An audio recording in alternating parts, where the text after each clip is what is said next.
from the Woodson African American Museum of Florida.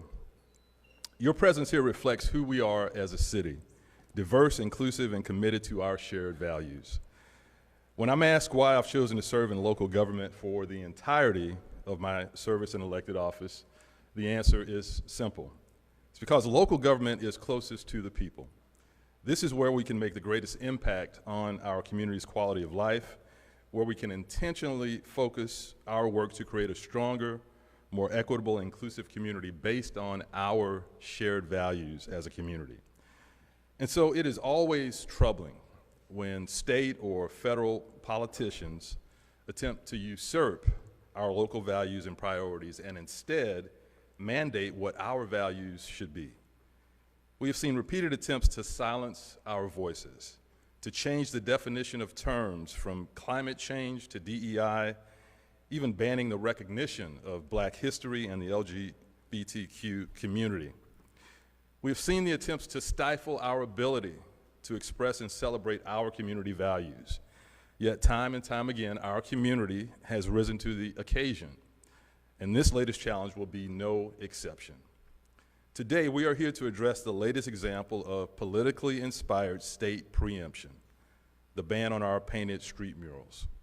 Again, this is not an isolated act. It follows a pattern that we've seen with DOGE, with attacks on diversity, equity, and inclusion, and redefining what that even means.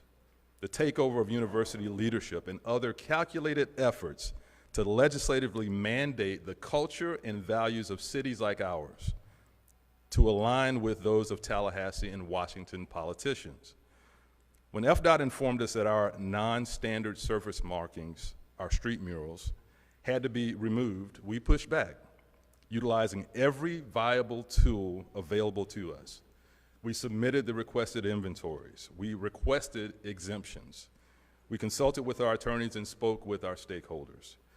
We also provided data that shows that the markings actually increased safety based on historical data before and after the installation of the subject art. And we made it clear that these murals are more than paint on pavement. They are expressions of our community identity and values.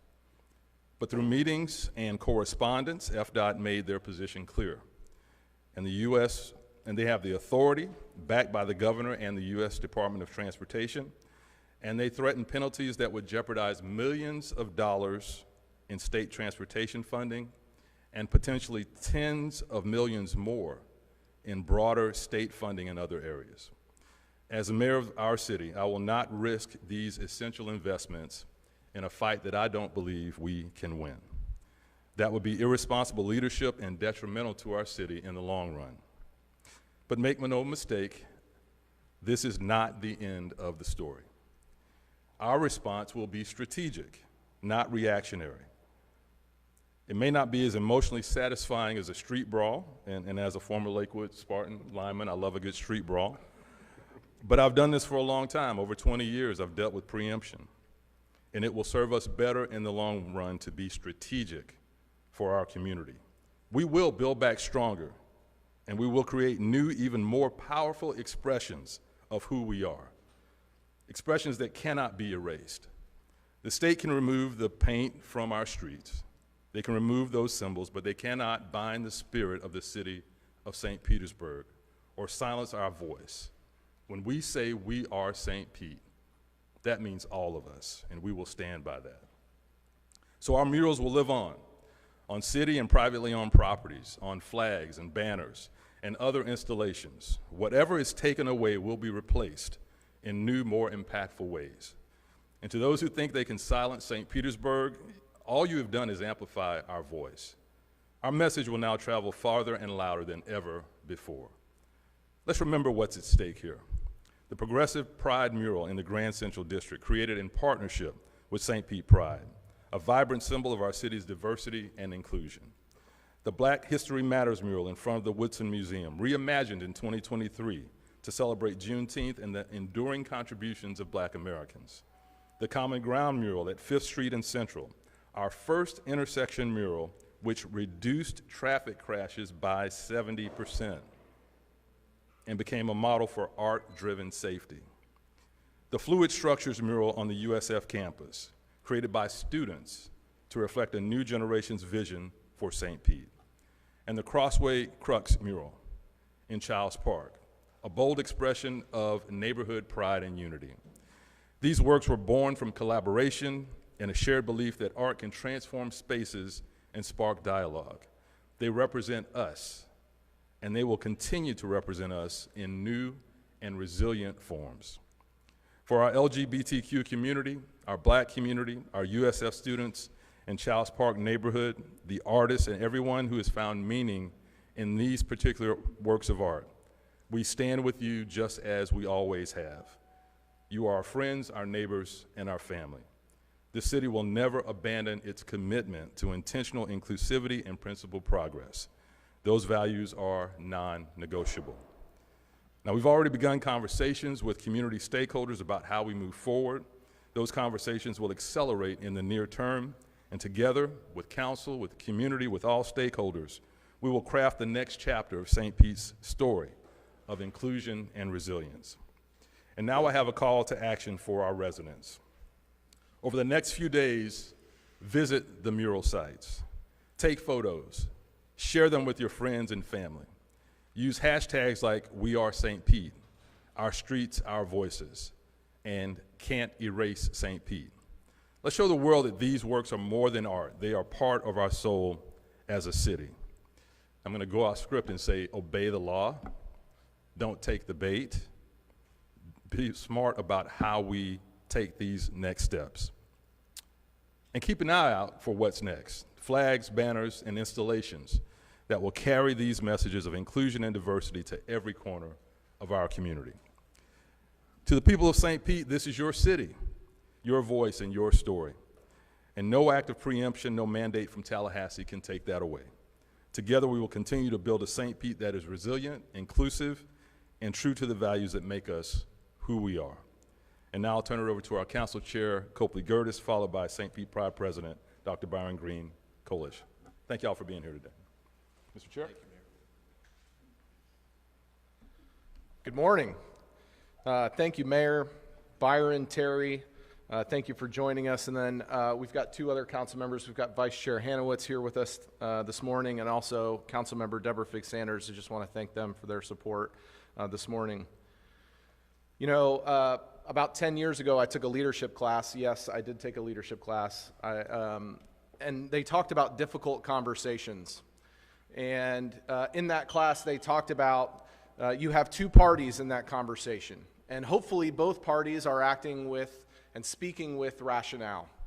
But when one is speaking with rationale and one is speaking with emotion, that conversation never goes anywhere. And that's what we're experiencing today.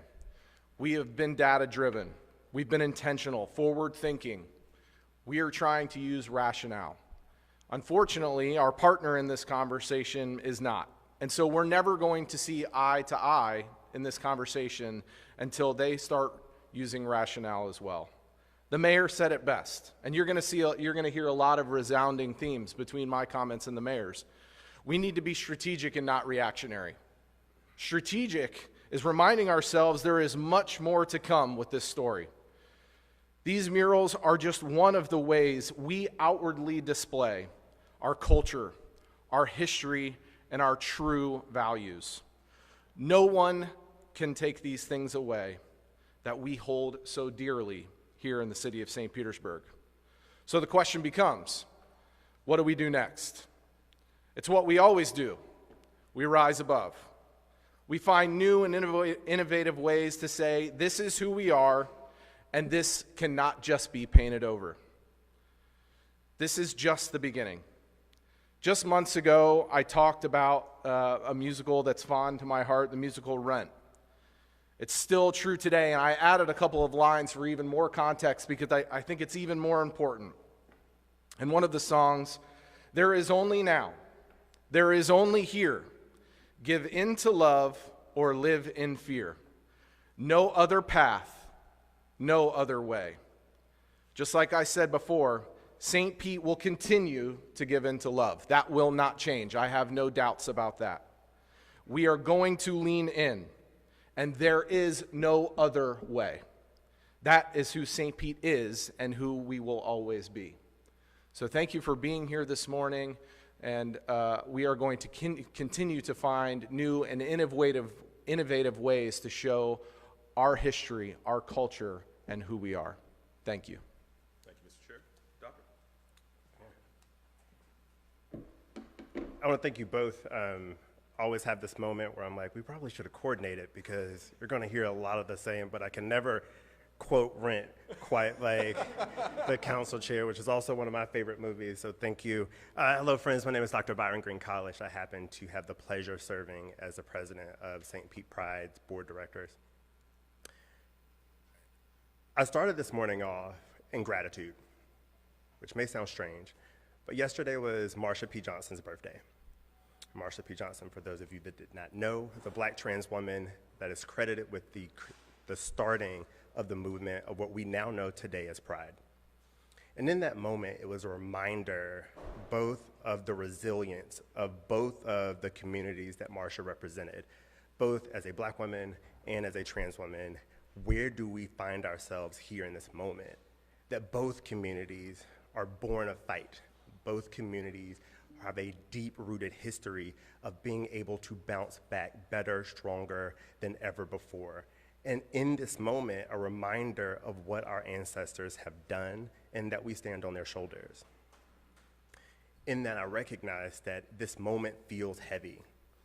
Getting calls about the Pulse Memorial being painted over, getting actively involved in this fight to save art, which we recognize has always been a central part of the resistance and a beautiful part of what makes this city who we are. The rainbow imagery outside of our streets, the Black History Matters, the other fantastic murals that we have a part of this city make us who we are. I've had the awesome opportunity to talk to community members across the board, and they told me their stories about why they care, why they showed up in those moments. I've had the opportunity to talk to tourists that say, like, I came to St. Pete because I wanted to see this mural. I felt more welcome before I had the chance to talk to a single human. And for those of you that don't know, I am a classically trained researcher. That's my day job. This is my volunteer job. So having conversations about the data, and I asked very candidly, what is the data on safety in this moment? And was provided with that data that our murals have increased the safety measures. And I think that's important to have that conversation. And what Council Chair said, that we want to be a part of this conversation and lead with facts and not feelings. But both exist in this moment, that our community does have very strong feelings about saving this art, and there is the data to back up why these things increase safety. The ban on artistic expression in public crossways, specifically targeting rainbow imagery and the experiences of Black folk across the board, is all about inclusivity. And whether you want to be a state that pulls people in, that holds people together and reminds people why we have the ability to be the greatest state in the nation, or to push people away. I want to say that St. Pete Pride as a community, we are not going anywhere. Queer people have existed, Black folk have existed, students have been a part of the change for social justice for years. We want to continue to fight and show up, but I am reminded by our founding documents that we, the people, give consent to the governed. How we show up in this moment is way more important than in any other time in our history about fighting back and saving art and saving visual representations of inclusion. I want to say one more thank you to the council people and to the mayor for this opportunity. Thank you. Thank you, Doctor. Appreciate it. All right, we'll take a few questions if there are any. Mayor, can you share any of the ways that you guys have recently talked about, what other ways that you might kind of support and replace the murals? Well, I think it's a blank slate. This letter from FDOT is, 3 days old. We got it on Friday. But we talked about banners, poles, new art installations. The conversation is just starting. And that's really what's so exciting. We can put all the creative minds in our city together on how we can build back even stronger and bolder in terms of expressing who we are as a city. So I think everything's on the table. We want to adapt to this new reality of what we're seeing in terms of enforcement on our roadways. So we have to find a different path there. But I think the conversation's just started. Mayor, if you want us to hire legal resources to fight this, why not call for an administrative hearing? Well, if you read that letter from FDOT on Friday, they make it abundantly clear, and I saw some misinformation online.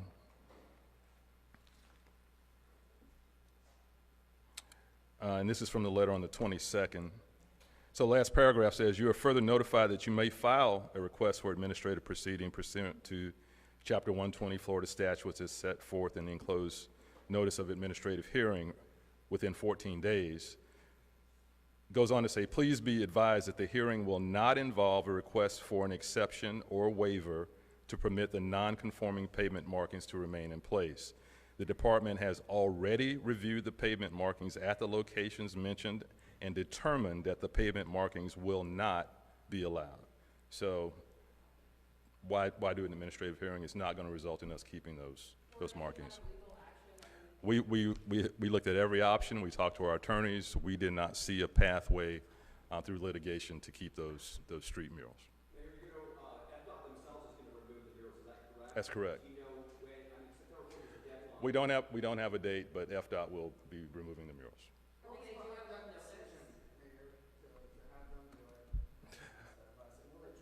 It's their I think flawed interpretation of the safety impacts. It's their decision, and I wanted them to remove it and not have City of St. Pete folks remove it because it's not our decision. We disagree with it, and so FDOT should be the ones removing it.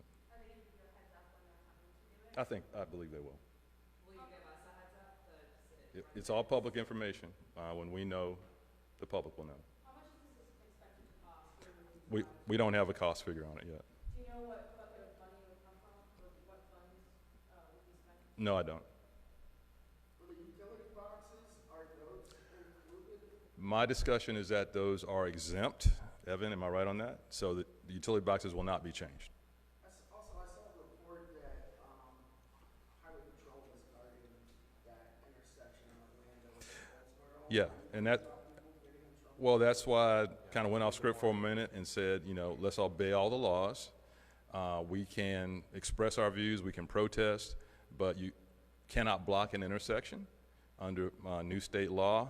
We can give you more info on that. Chief Holloway is here. We've discussed that. So we want folks to protest, exercise their First Amendment rights, but do not break the law, do not block the intersections, or I think that's why Florida Highway Patrol state troopers are in Orlando right now.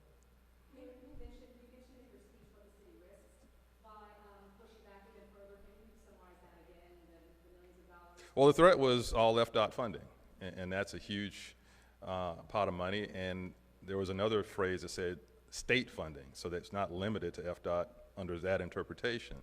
So look at everything FDOT is doing in our city right now, whether it's the express lanes on I-275, the work that was done on Fifth Avenue. We depend a lot on FDOT in that partnership. I did not think it was worth risking that when we're probably have no chance of winning in court. Yes. If they can revoke state funding for the roads, are you concerned about them threatening to revoke any other state funding for rainbow flags and other city government places, libraries? We are actively engaged every year. As you know, every year there is a proposal in Tallahassee to stop us from raising the pride flag or the Woodson flag. So we're engaged with that every year. I can't tell you what they might come up with next, but we'll be engaged and we'll fight for our home rule. One more question? Mayor, I just wanted to clarify something. You mentioned that there's potentially tens of millions more for other state funding. Yeah. Is that something that was verbally told to you? Is it something that you're just interpreting off the documents? Yeah, you probably missed when I just covered that. There are parts of the letter that specifically say transportation funding. Then there are parts of either that letter or another one that just says state funding. So it doesn't limit it to transportation. So Okay, so that's just you reading into it. that's me reading what they wrote and watching their actions. Okay, you also referenced several times in being mayor additional equity. You referenced John Lewis and good trouble. Is this an opportunity for good trouble? I think this is a definition of it. So, and that is just having the state painted over and paying for it, the city funds? Not understanding your question.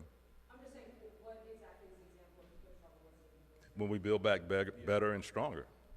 And that is just working with artists and putting art on the street. We're going to do it St. Pete's way, and I think what's going to come out of this is going to be much more bold and much more impactful than those 3 or 4 targeted murals.